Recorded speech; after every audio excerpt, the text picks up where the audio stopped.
প্রিয় নেতৃবৃন্দ, সামনে উপস্থিত সুধীমণ্ডলী, সাংবাদিক ভাইয়েরা, আসসালামু আলাইকুম।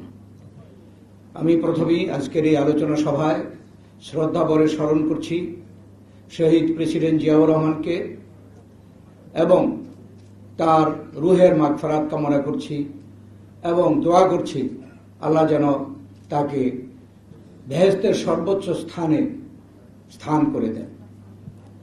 আজকে আমরা শহীদ প্রেসিডেন্ট জিয়াউর রহমানের এই জন্মবার্ষিকীতে আলোচনা সভা করার অর্থই হচ্ছে শহীদ জিয়াউর রহমানকে স্মরণ করা, শহীদ জিয়াউর রহমানের আদর্শকে, শহীদ জিয়াউর রহমানের নির্দেশিত পথকে আমরা পুনরায় মনে করা এবং সেই পথে অগ্রসর হওয়ার জন্য, সেই আদর্শ, সেই দর্শনকে ধারণ করে এগিয়ে যাওয়ার জন্য পুনরায় শপথ গ্রহণ করা। এই উদ্দেশ্যে আমরা জন্মবার্ষিকী, শাহাদাত বার্ষিকী পালন করি। শহীদ প্রেসিডেন্ট জিয়াউর রহমান এমন একজন ব্যক্তিত্বের অধিকারী ছিলেন যার সম্পর্কে বক্তব্য রাখতে গেলে ঘন্টার পর ঘন্টার বক্তব্য রাখা যায়। আমার পূর্ববর্তী বক্তারাও তাই বলেছেন। শহীদ প্রেসিডেন্ট জিয়াউর রহমানের জীবন আসলে কয়েকটি ভাগে বিভক্ত। সৈনিক জীবন, রাষ্ট্রনায়কের জীবন, রাজনীতিবিদের জীবন। আজকে যদি আমরা মূল্যায়ন করি তাহলে শহীদ প্রেসিডেন্ট জিয়াউর রহমানের মধ্যে আমরা তিনটি সফল জীবনের সমাহার আমরা দেখতে পাই। এ ধরনের সমাহার পৃথিবীর বিভিন্ন রাষ্ট্রনায়ক, রাজনীতিবিদ বলবো না, রাষ্ট্রনায়কদের মধ্যেও এরকম কম্বিনেশন, এরকম সমাহার দুর্লভ। শহীদ প্রেসিডেন্ট জিয়াউর রহমান তার প্রথম জীবন সৈনিক জীবন। একজন সৈনিকের পক্ষে তার জীবন সার্থক বলে মনে করা হয় যদি সেই সৈনিক নিজের দেশের জন্য যুদ্ধ করতে পারেন, দেশের সীমান্ত রক্ষার জন্য যুদ্ধ করতে পারেন, নিজের স্বাধীনতা সার্বভৌমত্ব রক্ষার জন্য যুদ্ধ করতে পারেন, তাহলেই একজন সৈনিকের জীবন সফল হয়। এবং সেই উদ্দেশ্য নিয়ে কিন্তু যারা সেনাবাহিনীতে যোগ দেন তারা সেই জীবন বেছে নেন। শহীদ প্রেসিডেন্ট জিয়াউর রহমান তিনি সৈনিক হিসাবে যে তিনি সফল, তার যে আমাদের অনেকেই বক্তব্য রেখেছেন যে তিনি শুধু দেশমাতৃকার জন্য যুদ্ধ করে দেশকে স্বাধীন করেন নাই, তিনি এই বাংলাদেশের স্বাধীনতার ঘোষক। যখন একটি ক্রান্তি লগ্নে যখন রাজনীতিবিদরা পথ নির্দেশ করার কথা ছিল, তখনকার রাজনীতিবিদরা যাদের থেকে মানুষ আশা করেছিল তারা তখন ব্যর্থ হয়েছে। কিন্তু শহীদ প্রেসিডেন্ট জিয়াউর রহমান স্বাধীনতার ঘোষণা করে এই জাতিকে দিক নির্দেশনা দিয়েছিলেন এবং এই জাতি মুক্তিযুদ্ধে ঝাঁপিয়ে পড়েছিল। শহীদ প্রেসিডেন্ট জিয়াউর রহমান শুধু ঘোষণা করেছেন তাই নয়, তিনি ফ্রন্টে থেকে যুদ্ধ করেছেন। তিনি প্রথমে সেক্টর কমান্ডার, তারপর ফোর্সেস কমান্ডার অর্থাৎ জেড ফোর্সের কমান্ডার হিসাবে তিনি দায়িত্ব পালন করেছেন। নিজ হাতে যুদ্ধ করে দেশ মাতৃকাকে স্বাধীন করেছেন এবং স্বাধীনতার পরে যারা জীবিত যে সকল সৈনিক, মুক্তিযোদ্ধা বিশাল অবদান রেখেছিলেন তাদেরকে বীরোত্তম উপাধি দিয়েছিলেন। তার মধ্যে শহীদ জিয়াউর রহমান সেই বীরোত্তম উপাধি প্রাপ্ত একজন মুক্তিযোদ্ধা, একজন সৈনিক। এখানেই কিন্তু একজন সৈনিকের জীবন সার্থক, সফল। তারপরে তিনি এদেশের সেনাবাহিনীর প্রধান হন। এটা যে কেউ হতে পারে, কিন্তু বাংলাদেশের স্বাধীনতার পরে পর্যন্ত আরো অনাদিকাল পর্যন্ত বহু সেনানায়ক আসবে, সেনাপতি আসবে, কিন্তু কেউ দাবি করতে পারবে না যে সে সেক্টর কমান্ডার ছিল, মুক্তিযুদ্ধের সেনানায়ক ছিল। কেউ বলতে পারবে না সেক্টর কমান্ডার ছিল। কেউ বলতে পারবে না জেড ফোর্স বা ফোর্সেস কমান্ডার ছিল। জিয়াউর রহমান সেই সৌভাগ্যের অধিকারী। যদি জিয়াউর রহমান সেই অবস্থায়ও মৃত্যুবরণ করতেন তাহলেও কিন্তু জিয়াউর রহমানের জীবন সফল বলে সকলেই মেনে নিতেন। সেই জিয়াউর রহমান সেই জীবন থেকে একটি বাংলাদেশের একটি ঘটনার মাধ্যমে যখন এদেশে গণতন্ত্র হত্যা হলো, যখন এদেশের মানুষের কথা বলার অধিকার নাই, পত্রপত্রিকা 4টি সরকারি পত্রিকা ছাড়া আর কোনো পত্রপত্রিকা নাই, বাক ব্যক্তির স্বাধীনতা নাই, মুক্তিযুদ্ধের চেতনা যখন ভুলুণ্ঠিত, গণতন্ত্র ভুলুণ্ঠিত, সেই সময় জিয়াউর রহমান দেশের একটা প্রেক্ষাপটে 7ই নভেম্বরের সেই সিপাহী জনতার বিপ্লবের গণতন্ত্র ভুলুণ্ঠিত, সেই সময় জিয়াউর রহমান দেশের একটা প্রেক্ষাপটে 7ই নভেম্বরের সেই সিপাহী জনতার বিপ্লবের মাধ্যমে সেই জিয়াউর রহমান আবার এই দেশকে, জাতিকে দিক নির্দেশনা দেওয়ার জন্য একটা কেন্দ্রবিন্দুতে চলে আসলেন। 7ই নভেম্বর, 3রা নভেম্বর থেকে 7ই নভেম্বর এই 4 দিন যারা সেই সময় বয়স হয়েছে তারা জানেন যে কোনো রেডিও, টেলিভিশন ছিল না, বন্ধ ছিল, সরকার ছিল না, বাংলাদেশ কোন দিকে যায়, স্বাধীনতার সার্বভৌমত্ব টিকে থাকে কিনা প্রশ্ন ছিল। সেই সময় কিন্তু আবার সেই স্বাধীনতার ঘোষক শহীদ প্রেসিডেন্ট জিয়াউর রহমান আবার 7ই নভেম্বরের পরে তিনি কিন্তু এই জাতিকে নতুন করে দিক নির্দেশনা দিলেন এবং এইভাবে তিনি দেশ নায়কের, রাষ্ট্রনায়কের পদে অধিষ্ঠিত হলেন ক্রমান্বয়ে। রাষ্ট্রনায়ক হিসাবে তিনি একজন সফল রাষ্ট্রনায়ক। এখানে উল্লেখ করা হয়েছে জিয়াউর রহমানের শাহাদাত বরণের পরে ঢাকায় যে জানাজা হয়েছিল, অতীতে এখন পর্যন্ত বা ভবিষ্যতে কোন মুসলিম কান্ট্রির দেশের রাষ্ট্রনায়ক বা রাষ্ট্রপতি মারা যাওয়ার পরে এত বড় জানাজা অতীতে হয়নি, ভবিষ্যতে হবে কিনা সন্দেহ। তার অর্থ কি? অর্থ হচ্ছে শহীদ প্রেসিডেন্ট জিয়াউর রহমান রাষ্ট্রপতি হিসাবে তিনি শাহাদাত বরণ করেন কুচক্রী মহলের ষড়যন্ত্রের সামনে। তিনি যখন শাহাদাত বরণ করেন, শহীদ প্রেসিডেন্ট জিয়াউর রহমান কি পরিমাণ জনপ্রিয় ছিলেন যে সারা বাংলাদেশের মানুষ কেঁদেছে। ঢাকায় এত বড় বিশাল একটি জানাজা হয়েছে। অতএব রাষ্ট্রনায়ক হিসাবে, রাষ্ট্রপতির পরে রাষ্ট্রনায়ক হিসাবেও শহীদ প্রেসিডেন্ট জিয়াউর রহমান একজন সফল। তিনি একজন সফল রাজনীতিবিদ, বিচক্ষণ রাজনীতিবিদ, একজন রাজনীতিবিদ। আমাদের দেশে অনেক রাজনীতিবিদের নাম, অনেক বড় বড় নাম আমরা জানি, কিন্তু সেই রাজনীতিবিদ যদি কোনো একটি দর্শন, আদর্শ, যুগোপযোগী, কাল বিজয়ী আদর্শ রেখে যেতে পারেন, দর্শন দিয়ে দিতে পারেন, তার ফলোয়ার যদি ভবিষ্যতে থাকে, তাহলে সে একজন প্রকৃত সফল রাজনীতিবিদ। শহীদ প্রেসিডেন্ট জিয়াউর রহমান যে সফল রাজনীতিবিদ তার প্রমাণ হচ্ছে যে এই বাংলাদেশ জাতীয়তাবাদী দল। তিনি বাংলাদেশ জাতীয়তাবাদী দল প্রতিষ্ঠা করলেন, বাংলাদেশি জাতীয়তাবাদের ভিত্তিতে একটি দল প্রতিষ্ঠা করলেন, যে দল এদেশের স্বাধীনতা, সার্বভৌমত্ব রক্ষা করবে, গণতন্ত্রকে রক্ষা করবে এবং দেশকে উন্নয়নের পথে এগিয়ে নিয়ে যাবে। 19 দফা কর্মসূচি দিয়ে তিনি অল্প সময়ের মধ্যে বাংলাদেশের তরুণ সমাজকে, বাংলাদেশের জনগণকে এই বিশ্বাস এবং আস্থা দিতে পারলেন যে আমরা নিজের পায়ে দাঁড়াতে পারবো, মাথা উঁচু করে দাঁড়াতে পারবো। এবং তার প্রমাণ হিসেবে তিনি রাষ্ট্র ক্ষমতায় মাত্র 4.5 বছর ছিলেন, কিন্তু তারই মধ্যে আমাদের তলাবিহীন ঝুড়ি নামে পরিচিত বাংলাদেশ জাতিসংঘের সিকিউরিটি কাউন্সিলের সদস্য হয়েছিল। জিয়াউর রহমান সেই সম্মানে বাংলাদেশকে উন্নীত করেছিলেন। যে 74-এ আওয়ামী লীগের সময় দেশে দুর্ভিক্ষ হয়েছিল, সেই বাংলাদেশকে শহীদ প্রেসিডেন্ট জিয়াউর রহমান খাদ্যের স্বয়ংসম্পূর্ণ বাংলাদেশ রেখে গেছেন।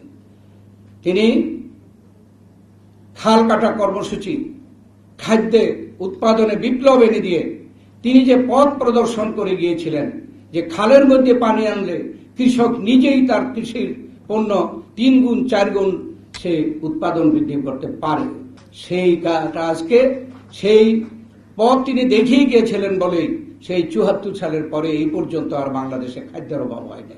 আজকে আমরা খাদ্যে প্রায় স্বয়ংসম্পূর্ণ।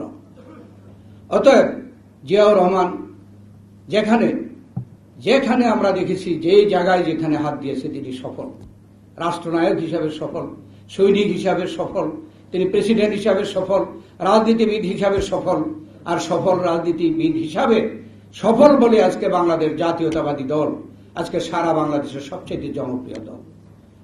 এই জন্য এই শহীদ প্রেসিডেন্ট জিয়াউর রহমানকে আওয়ামী লীগ ভয় পায়।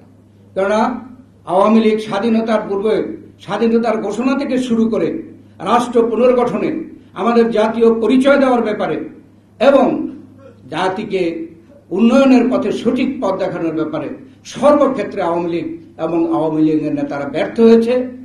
যে যে জায়গায় আওয়ামী লীগের নেতারা ব্যর্থ হয়েছে, শহীদ জিয়াউর রহমান সেখানে সফল হয়েছে, বিএনপি সেখানে সফল হয়েছে। এই জন্য আওয়ামী লীগ জিয়াউর রহমানকে এবং জিয়াউর রহমানের প্রতিষ্ঠিত দল, বাংলাদেশ জাতীয়তাবাদী দলকে এবং জিয়াউর রহমানের পরিবারকে এই আওয়ামী লীগ ভয় পায়। ভয় যে পায় অনেক উদাহরণ আমি দিতে পারি। আমি সর্বশেষ উদাহরণে আসছি, সেটা হচ্ছে এই 30শে ডিসেম্বর। এই 30শে ডিসেম্বরে একটি নির্বাচনের নামে মনে হয় পৃথিবীতে সবচেয়ে কলঙ্কময় একটি ভোট ডাকাতি একটা অনুষ্ঠিত হয়েছে। এখানে কেউ কেউ হয়তো বলেছেন ভোট চুরি হয়েছে, আমি এটাকে চুরি বলবো না, এখানে ভোট ডাকাতি হয়েছে। ভোট হওয়ার কথা ছিল 30শে ডিসেম্বর শিডিউল অনুযায়ী, ভোট ডাকাতি হয়েছে 29 তারিখ রাত্রে। 30 তারিখ নয়, 30 তারিখে কোনো নির্বাচন হয় নাই। অতএব এটা এত বড় ডাকাতি পৃথিবীর কোন গণতান্ত্রিক দেশে, যে দেশে ভোটের প্রয়োজন হয় সরকার প্রতিষ্ঠা করতে, এরকম নজির আছে কিনা সন্দেহ। অতএব এটা কেন করল? এই আওয়ামী লীগ 10 বছর গায়ের জোরে সরকারে ছিল। তাদের বিলবোর্ড দেখলে, প্রচার দেখলে মনে হয়েছে বাংলাদেশ উন্নয়নে ভেসে গেছে। যদি এত উন্নয়ন হয়ে থাকে তাহলে কেন জনগণ তাদেরকে সমর্থন করবে না? আর জনগণের যদি সমর্থন থেকে থাকে তাহলে আগের রাত্রে ভোটের ডাকাতি প্রয়োজন হলো কেন? এই জন্য যে বিএনপিকে তারা ভয় পায়।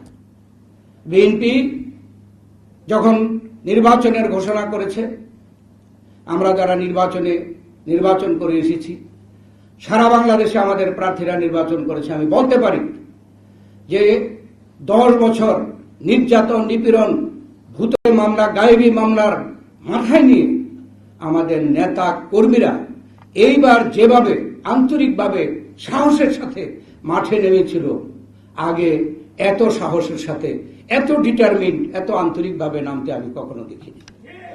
লক্ষ কোটি আমাদের নেতা কর্মী। কেন?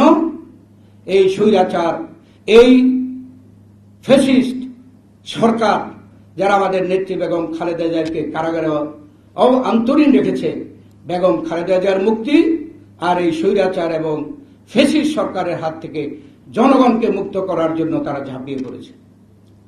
জনমত সকল স্ট্যান্ডার্ডে যদি সারা বাংলাদেশে হিসাব করেন, 80% জনগণ এইবার আওয়ামী লীগের বিদায় চেয়েছে এবং বিকল্প হিসাবে বিএনপিকে ক্ষমতায় নিতে চেয়েছে।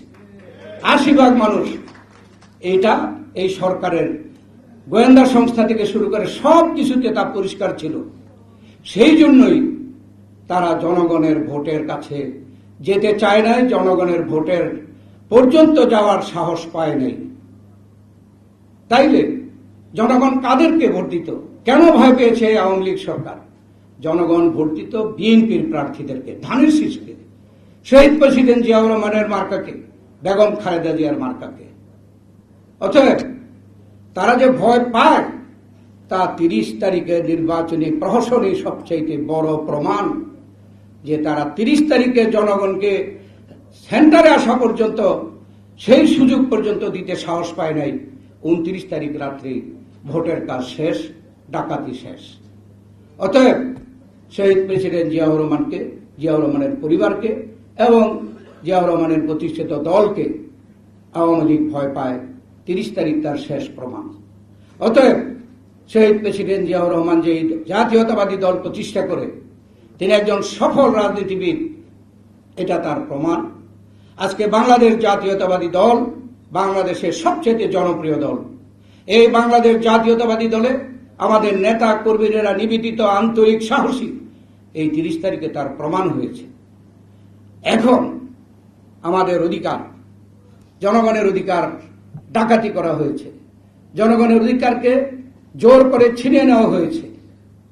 কিন্তু জনগণ কিন্তু আগের থেকে এই আওয়ামী লীগের প্রতি, বর্তমান সরকারের প্রতি আরো বেশি বিরক্ত, আরো বেশি ক্ষুব্ধ, আরো বেশি ক্রুদ্ধ। আমাদের নেতা কর্মীরাও তাই। অতএব আজকে যারা বলেন যে বিএনপি পরাজিত হয়ে এসেছে, আমি পরাজিত হয়ে এসেছি বলে মানতে পারি না। আমরা জনগণের কাছে আমাদের বিজয় হয়েছে। নৈতিকভাবে বাংলাদেশ জাতীয়তাবাদী দল এবং ধানের শীষ বিজয়ী হয়েছে, আর নৈতিকভাবে পরাজিত হয়েছে আওয়ামী লীগ। এই জয়কে, জনগণের মধ্যে যে আমাদের জয়, এই জয়কে আমাদের ধরে রাখতে হবে। আজকে আমাদের নেতা কর্মীরা, আমাদের প্রার্থীরা স্বাভাবিকভাবেই হতভম্বিত, হতবাক, ভাষা নেই কোনো কথা বলার। কিন্তু আমাদের এই অবস্থা থেকে ঘুরে দাঁড়াতে হবে। কারণ আমরা দেখেছি লাখো লাখো আমাদের নেতা কর্মী, আমাদের কোটি কোটি সমর্থক, তাদেরকে আমরা এই আওয়ামী সন্ত্রাসী এবং ফেসিবাদ স্বৈরাচারের কবলে তাদেরকে রাখতে চাই না। আমাদেরকে ঘুরে দাঁড়াতে হবে। তাদের প্রতিনিধি হচ্ছে বাংলাদেশ জাতীয়তাবাদী দল। তাই বাংলাদেশ জাতীয়তাবাদী দলকে ঘুরে দাঁড়াতে হবে। আমার পূর্বে ব্যারিস্টার মওদুদ আহমদ সাহেব বলেছেন, আমি একমত। আমাদের প্রথম দরকার পুনর্বাসন। আমাদের নেতা কর্মীরা যেভাবে মামলা মোকদ্দমা, যেভাবে বাড়ি ছাড়া, এগুলোর ব্যাপারে আমার পূর্বে ব্যারিস্টার মওদুদ আহমদ সাহেব বলেছেন, আমি একমত। আমাদের প্রথম দরকার পুনর্বাসন।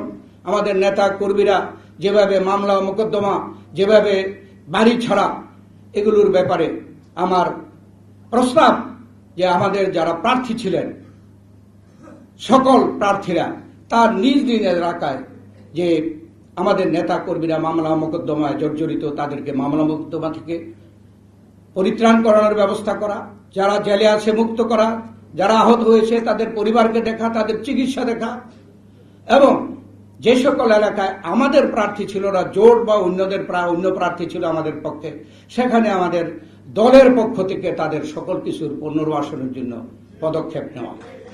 দ্বিতীয় হচ্ছে, আমাদেরকে অবশ্যই ঘুরে দাঁড়াতে হলে আমাদেরকে পুনর্গঠন করতে হবে। আমরা 2008 সনে এমনিভাবে ষড়যন্ত্রের শিকার হয়ে আমরা পরাজিত হয়েছিলাম।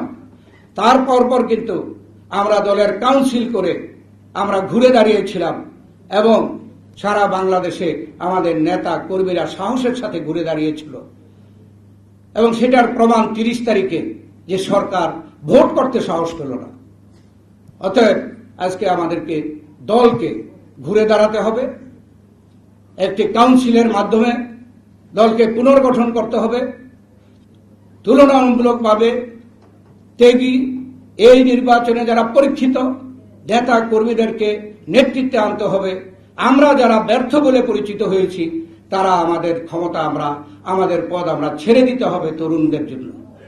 তাহলেই বিএনপি ঘুরে দাঁড়াবে। শহীদ প্রেসিডেন্ট জিয়াউর রহমানের আদর্শ, দর্শন এদেশের মানুষ গ্রহণ করেছে, সময়ের পরীক্ষা উত্তীর্ণ। অতএব সাময়িক আমাদের কিছু সমস্যা